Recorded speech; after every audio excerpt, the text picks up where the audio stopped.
Seorang lelaki tua membawa anjingnya berjalan-jalan di hutan. Sepertinya dia melihat sesuatu. Anjing itu juga merangkak di sana sambil mengendus.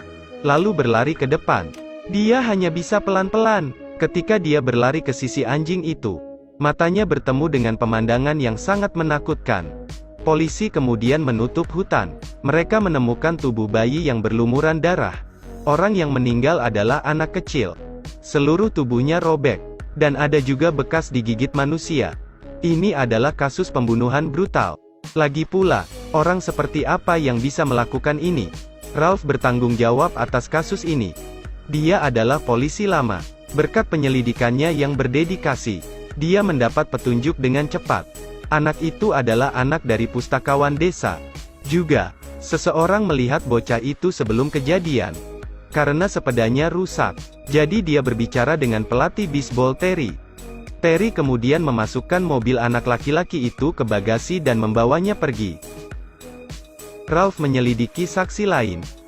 Seorang gadis kecil juga melihat Terry dengan mulut penuh darah segar berdiri di samping mobil. Mereka mengambil sidik jari dan DNA mencurigakan di tubuh. Semuanya menunjuk Terry sebagai pembunuhnya. Tapi dia selalu menjadi anak baik di kota. Jadi pada hari pertandingan bisbol, dia ditangkap di depan semua orang. Dia ingin semua orang tahu tentang kejahatan Terry. Terry sekarang melamun bertanya apa yang terjadi. Tetapi tidak mendapat jawaban. Ralph kemudian bertanya kepadanya apa motif pembunuhan itu. Terry tidak mengakui kejahatannya. Dia bilang dia tidak ada di kota pada saat itu dan menyuruh mereka untuk memeriksanya.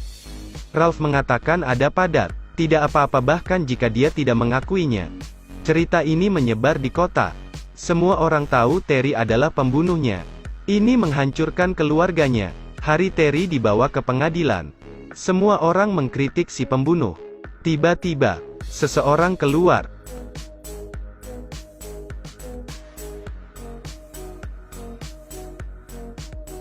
Ralph menemukan bahwa itu adalah keluarga anak laki-laki itu.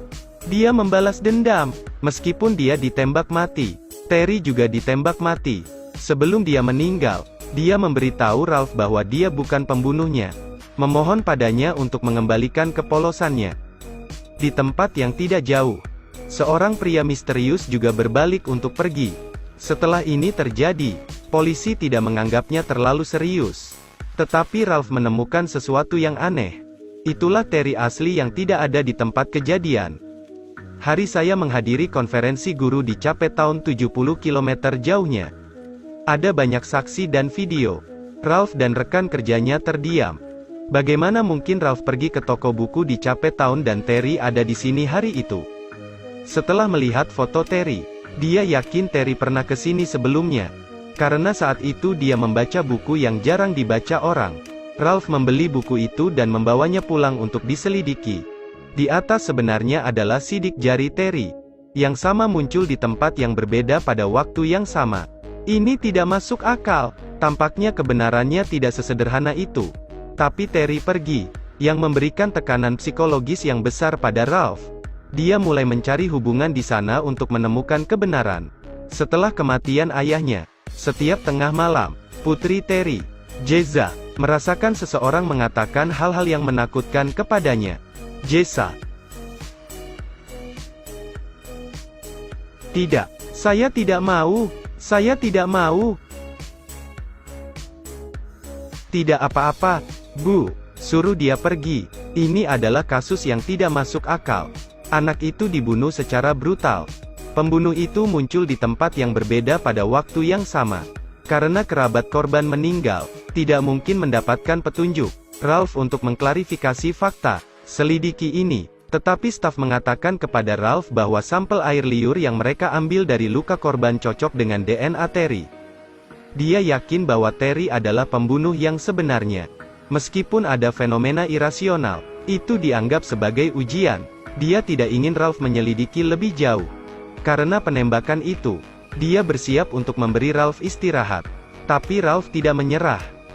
Ia dari kendaraan yang mengangkut korban, milik seorang anak laki-laki yang membuangnya setelah mencuri. Karena anak itu dikurung di kamar bayi, Ralph menemukan seorang rekan bernama Eunice. Menemukan bocah itu, dan mengetahui kebenarannya. Mereka menemukan anak laki-laki itu, membenarkan bahwa mobil itu dicuri. Pada saat itu, anak laki-laki itu menghentikan mobilnya di tempat parkir restoran Grilled Goose di Dayton. Tapi dia tidak bisa mengingat waktu yang tepat. Ralph memberitahu Eunice bahwa keluarga Terry berada di pesawat yang berhenti di Dayton. Ini adalah satu-satunya petunjuk yang menghubungkan dua tempat. Dia tidak tahu apakah mereka pernah ke restoran ini. Ralph pergi mencari istri Terry, Glory, tapi kemuliaan karena kematian suaminya. Keluarga hancur. Dia mengatakan bahwa sekarang putranya juga terpengaruh. Di rumah orang juga membuang sampah. Mereka hanya bisa hidup dan dikritik oleh orang lain. Dia memberitahu Terry bahwa dia bukan pembunuhnya. Tapi tidak ada yang percaya padanya. Sekarang mereka menemukan kebenaran. Sudah terlambat.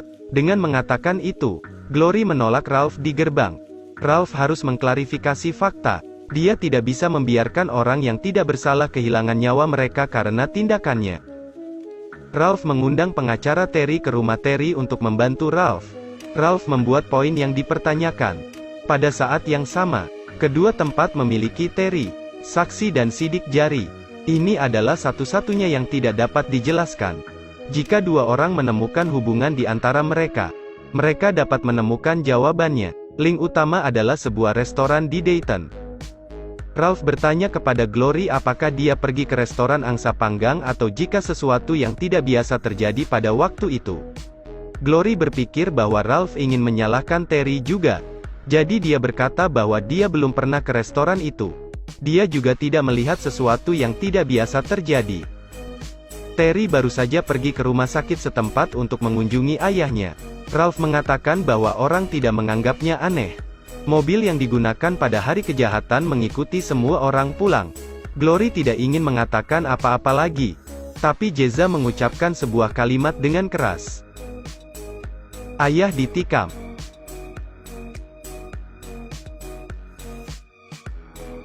Ralph bertanya pada Jeza. Jeza mengatakan bahwa ketika Terry mengunjungi kakeknya di rumah sakit, seorang perawat pria tidak sengaja memotongnya. Tetapi mereka tidak peduli. Meskipun Jeza belum pernah ke restoran yang menurut Ralph pernah dilihatnya. Restoran itu tidak jauh dari tempat tinggal mereka. Sementara Ralph menganggap ini sebagai titik balik dalam kasus ini. Seorang peternak menemukan pakaian berlumuran darah di gudang pinggiran kota. Ini adalah pakaian yang dikenakan Terry saat dia melakukan kejahatan. Eunice menceritakan hasilnya. Mereka menemukan fenomena lain yang tidak dapat dijelaskan. Meskipun sidik jari Terry cocok, ada beberapa sidik jari yang tidak jelas di antaranya. Jejak ini milik orang tua lainnya. Pada akhirnya, ini masih sidik jari Terry. Yaitu, Terry muda dan Terry tua muncul secara bersamaan. Ini adalah omong kosong. Mereka juga menemukan cairan yang tidak diketahui. Mereka tidak tahu apa itu. Memberitahu Ralph hasilnya.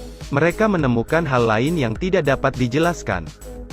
Mereka mengusulkan untuk menyelidiki tempat-tempat di mana Terry berada. Tetapi staf tidak cukup. Ralph stres soal ini. Dia harus menemui psikolog. Menyuruh Jack kembali dari liburan. Rekan Ralph yang lain menyarankan untuk menemukan Holly. Dikatakan bahwa dia memiliki memori super. Dia dapat memecahkan fenomena yang tidak dapat dijelaskan. Akan sangat bagus jika dia menyelidiki keberadaan Terry. Dan Jack adalah seorang pensiunan tentara. Dengan bakat menembak. Sedikit pemarah. Ini karena ibunya melecehkannya sebagai seorang anak. Saat itu, dia akan berburu babi hutan ketika dia menerima berita itu. Mengemasi tasnya dan pergi. Tidak lama setelah dia pergi, babi hutan itu diserang oleh beberapa binatang. Ralph dan Eunice juga menemukan Holly, menceritakan kisahnya, dan menyerahkan dokumennya. Setelah Holly diperiksa, dia bilang dia harus memeriksa rumah sakit tempat ayah Terry berada. Ralph berharap Anda mendapatkan pekerjaan yang baik. Holly memintanya untuk percaya pada klon, bukan kembar, tetapi keberadaan seperti jiwa dan tubuh. Ralph tidak percaya pada legenda ini. Dia menyela kata-kata Holly. Di sekitar sini, Gesa menyuruh ibunya menelepon Ralph. Glory bertanya padanya apa yang ingin dia lakukan. Dia ingin memberitahu Ralph. Apa yang ingin kamu katakan padanya? Dia berkata, saya hanya bisa memberitahu Ralph. Siapa itu?